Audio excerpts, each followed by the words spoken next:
Good evening from New York. I'm Chris Hayes. In the last 24 hours, more than 1,000 pages of newly unsealed documents from a case involving the disgraced financier and convicted sex offender Jeffrey Epstein were released to the public. They were unsealed. That includes about 300 in just the past few hours, which we've been sifting through here.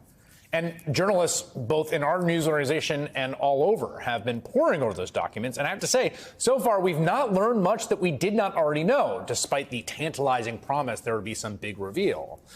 For instance, we know that Epstein actively cultivated relationships with powerful men, and in some cases women, in prominent institutions, from government to finance to academia to philanthropy. We know that Epstein trafficked and sexually abused young women and girls. We know he owned a private island in the Caribbean where some of this abuse took place, and that he flew some of those same rich men he cultivated relationships with there on his private jet.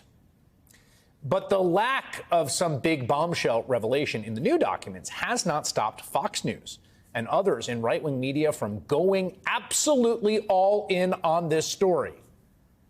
And while information on Epstein and the horrible things he did to his victims is absolutely newsworthy, we've covered against the conspiratorial right's perceived enemies, right?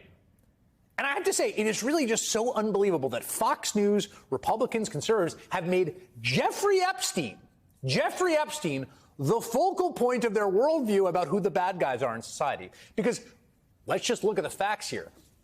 The guy in American politics most closely associated with Epstein, and particularly Epstein's scandals, is, I think, inarguably Donald Trump.